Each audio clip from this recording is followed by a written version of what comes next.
Gia kinaanza na kutuanzisha wiki kuu. Yesu Kristo ni mfalme wa utukufu anayeingia Yerusalemu, ndiye mbarikiwa ajaye kwa jina la Bwana. Wapendwa ndugu zangu, kuingia kwa Kristo Yesu Yerusalemu au mjini Yerusalemu kunaonesha ujio wa ufalme wa Mungu wa kweli na uzima, ufalme wa utukufu na neema, ufalme wa haki, mapendo na amani. Mama Kanisa anatukumbusha kwamba maisha ya kila kiumbe yanaelekea kwenye hatima yake, yani ufufuo wa Bwana wetu Yesu Kristo. Tafakari ya neno la Mungu ndugu zangu katika Dominika hii ya Matawi mwaka C wa kiliturujia katika kanisa ina sehemu tatu, sehemu mbili. Sehemu ya kwanza ni furaha na sehemu ya pili ni huzuni. Sura ya furaha tunayoionja katika sehemu ya kwanza ya ibada ya siku hii tunapoadhimisha namna Yesu alivyoingia Yerusalemu kwa shangwe. Siku 6 kabla ya Pasaka, katika kuingia kwake Yerusalemu kwa shangwe, Yesu Kristo alipanda mwanapunda, ishara ya mfalme wa amani na utakatifu wake. Nao watu walimlaki kwa shangwe wakiwa na matawi ya mitende, huku wakiimba nyimbo za furaha na ushindi wakisema, Hosana mwana wa Daudi, ndiye mbarikiwa yeye ajaye kwa jina la Bwana, mfalme wa Israeli, Hosana juu mbinguni. Wapendwa ndugu zangu, Kristo Yesu ni mfalme wa utukufu anayeingia Yerusalemu, ndiye mbarikiwa ajaye kwa jina la Bwana.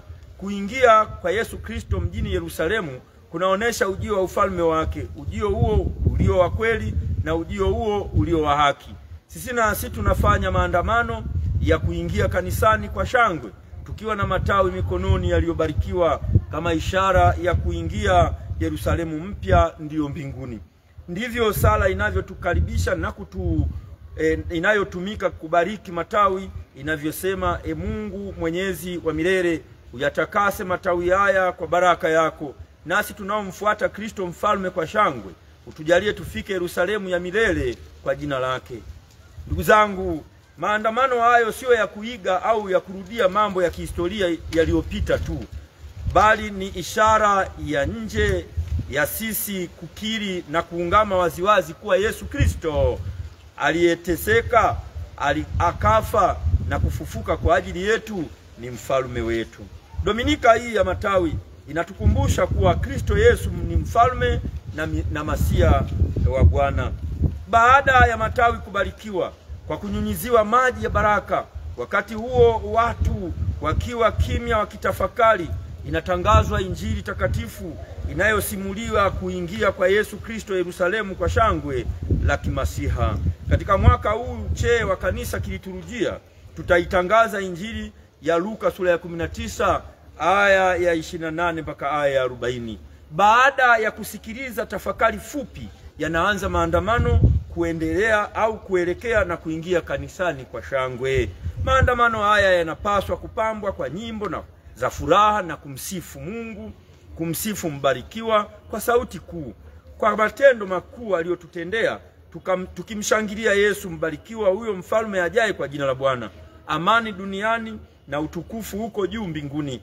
Wapendwa katika Kristo, maandamano haya ya mtumishi au maandamano haya mtumishi wa chetezo chenye kufuka moshi, wanatangulia watumishi hao mbele, na nyuma yake au nyuma yao wanafuata watumishi wenye kuchukua msalaba uliofunikwa lakini umepambwa kati ya watumishi wawili wenye mishumaa iwakayo. Kisha anafuata padre na watumishi wengine wa altare, na mwisho ni waamini wote wakiwa na matawi wakiimba kwa shangwe. Yesu anatuonya kuwa tusipoimba kwa shangwe na kushangilia kwa furaha au tukinyamaza, mawe yatapiga kelele. Dominika hii ya Matawi ni fumbo la Pasaka, mateso, kifo na ufufuko wa Bwana wetu Yesu Kristo. Hiyo ni sehemu ya kwanza. Sehemu ya pili ya ibada hii ya Dominika ya Matawi ni kukumbuka mateso ya Bwana wetu Yesu Kristo yanayotuingiza katika Juma Kuu la kuadhimisha fumbo la ukombozi wetu, mateso, kifo na ufufuko wa Bwana wetu Yesu Kristo, yani Pasaka.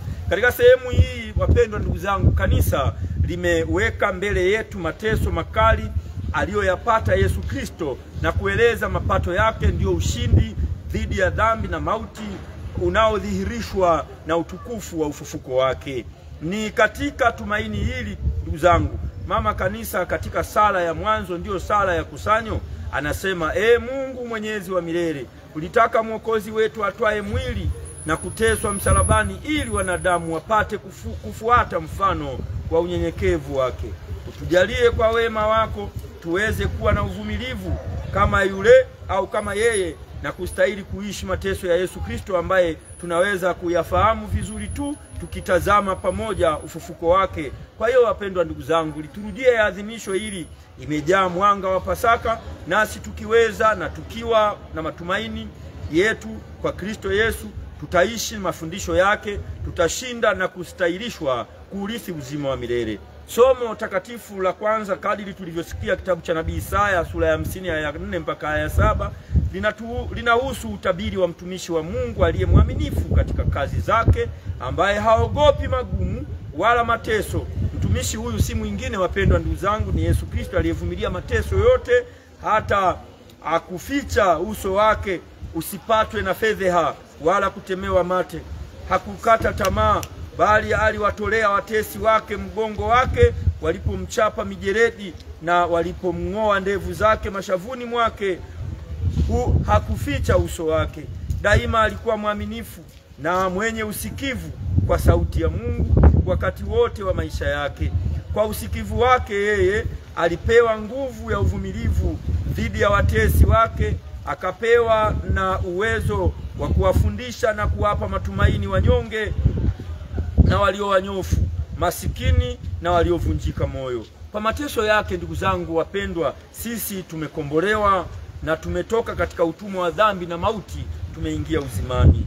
Dominika ya Matawi ndugu zangu ni mwanzo wa juma kuu ambalo linatusogeza katika mateso, kifo na ufufuko wake Bwana wetu Yesu Kristo. Ni katika muktadha huu wapendwa ndugu zangu, Zaburi ndio graduale, wimbo wa katikati, vinatufundisha, vinapotukumbusha ya Mungu kwa nukuu ifuatayo: Mungu wangu, mbona umeniacha? Wote wanionao unicheka sana, unifyonya wakitikisa vichwa vyao. Husema, alimtegemea Bwana naye amponye na amuokoe sasa, maana apendezwa naye. Kwa maana mbwa wamenizunguka, kusanyiko la wokovu wamenisonga, yamenizuia mikono na miguu, naweza kuihesabu mifupa yangu yote. Wanagawanya nguo zangu na vazi langu wanapigia kura. Nawe Bwana usiwe mbali, Mungu wangu, fanya haraka kunisaidia. Nitalihubiri jina lako kwa ndugu zangu, katikati ya kusanyiko nitakusifu. Ninyi mnaomcha Bwana, msifuni enyi nyote mlio wazao wa Yakobo, mtukuzeni. Mwisho wa kunukuu Zaburi ya 22 aya ya kwanza na aya ya 7 mpaka ya 8, aya ya 16 mpaka ya 17a, na aya ya 18 mpaka 19, na aya ya 22 mpaka aya ya 23. Wapendwa ndugu zangu, tunaendelea na tafakari ya Dominika hii ya Matawi inayotusogeza katika wiki kuu. Nasi tukimtumaini Mungu, tulisikilize neno lake, tukalitii na kuliishi. Hakika tutakapomlilia atasikia kilio chetu na kutuokoa. Somo takatifu la pili linatoka katika waraka wa Mtume Paulo kwa Filipi sura ya 2 aya 6 mpaka aya 11. Somo hili linatuwekea wazi matunda ya utii, unyenyekevu na uvumilivu wa Yesu Kristo, mtumishi mwaminifu wa Mungu. Wokovu wa mwanadamu naye ni Yesu huwekwa mfalme wa mbingu na dunia. Mwanadamu kwa kosa la maandiko matakatifu yanasema kuwa dhambi na mauti viliingia katika historia ya mwanadamu kwa kosa la wazazi wetu wa kwanza, Adamu na Eva, kosa utii kwa Mungu. Lakini kwa utii wa Yesu Kristo dhambi na mauti vimeangamizwa. Kwa kutotii kwa Adamu na Eva tulitengwa na Mungu. Kwa kutii kwake Kristo tumeunganishwa na Mungu. Nasi ndugu zangu tunapaswa kutii amri za Mungu na za kanisa, kutii mafundisho ya kanisa, kuwatii na kuwasikiliza viongozi wa kanisa, ili tupate kustahilishwa kuurithi uzima wa milele. Hata Waswahili hutuonya wakisema, asiyesikia la mkuu huvunjika guu. Basi ndugu zangu, tujikubali kuwa sisi kwa asili tu binadamu, lakini tusiung'ang'anie kwa nguvu ubinadamu wetu, bali tuuachilie, tujitwalie hali ya kimungu kwa kuwa wana wake Mungu, ili tukaishi naye milele yote huko mbinguni. Dominika hii ya matawi inatukumbusha matawi ya mitende kuwa ni kielelezo cha ushindi. Injili ni kama ilivyosikiwa, imetangazwa kwa mtindo si wa uimbaji wa mateso, bali kutangazwa kwa kusoma. Siku hii ya Injili ya leo ndio kiini cha maadhimisho ya Dominika hii, nayo inasimulia mateso ya Bwana wetu Yesu Kristo. Itukumbushe au ikumbukwe kuwa siku ya Dominika ya matawi, Injili inayosomwa pasipo mishumaa wala chetezo na bila utangulizi wala ishara ya msalaba, nayo usomwa na shemasi baada ya kuomba au kupokea baraka ya padre, na kama hakuna shemasi utangazwa na padre. Lakini ili kuipamba liturujia hii, Injili hiyo utangazwa na walei kwa kuimba, ili kuweza kuwa na uwakilishi wa wahusika katika simulizi hili. Lakini sehemu ya Yesu Kristo lazima itangazwe au isomwe au kuimbwa na padre mwenyewe. Simulizi hili, ndugu zangu, linatuambia kuwa Yesu alikamatwa akiwa bustanini Getsemane akisali. Naye bila ubishi alikubali kukamatwa, akahukumiwa na kuanza safari ya ukombozi kuelekea Golgotha kusulubiwa. Safari hii ilikuwa ya mateso makali sana. Alibebeshwa msalaba mzito, alifanyiwa dhihaka, akapigwa mijeledi, akavuliwa nguo, akatemewa mate, akatukanwa, akasulubiwa msalabani, na hatimaye akafa kwa sababu ya dhambi zetu na kuonekana kuwa mtu aliyelaaniwa na Mungu. Lakini ndugu zangu, kwa kifo chake Yesu Kristo kilichokuwa cha pekee, dunia ilitetemeka, jua lilififia, kukawa giza juu ya nchi, pazia ya hekalu likapasuka mara mbili. Naye alipochomwa ubavu kwa mkuki, vilitoka humo damu na maji, ndizo sakramenti au chemichemi zake. Alipochomwa ubavu kwa mkuki, vilitoka hivyo vitu, chemchemi ya sakramenti za kanisa. Nao walioshuhudia walisadiki uaguzi wa nabii au wa manabii kwa kusema, hakika huyu alikuwa mwana wa Mungu. Dominika hii ya matawi ni mwanzo wa Juma Kuu, ambalo ndio mateso, kifo na ufufuko. Kwa simulizi hili, ndugu zangu, sauti ya umati wa watu husikika wakipiga makelele wakisema, asulubishwe, asulubishwe. Na nasi katika mawazo na maneno na matendo yetu maovu mbele ya Mungu na kwa dhambi zetu, tunatoa mlio na makelele hayo hayo ukisema, msulubishwe, msulubishe, msulubishe. Petro alijibu kupambana na nguvu za giza kwa upanga. Je, sisi hatuna fikra kama za Petro za kupambana na nguvu za shetani na ibilisi kwa upanga wa giza, au masengenyo, malumbano, mapigano, visasi na fitina? Je, hatusemi kila siku katika makundi ya watu, msulubishe, msulubishe, muondoshe, muondoshe? Tukumbuke kuwa hatupaswi kumpigania Kristo kwa upanga, bali kwa ushuhuda wa maneno na matendo yetu mema. Tuige mfano wa Yesu Kristo, Bwana, mwalimu na mkombozi wetu, aliyepambana na kumshinda shetani, si kwa upanga na kwa vitisho, bali kwa uvumilivu, kwa unyenyekevu, upole na utii wake kwa Mungu Baba yetu. Yuda msaliti alimsaliti Yesu kwa busu, alama na ishara ya upendo. Petro naye alimkana mara 3, nao mitume wengine walimkimbia. Sisi nasi tunafanya mambo hayo hayo, tunamsaliti, tunamtukana, tunamkimbia Yesu Kristo kila tunapoiona aibu.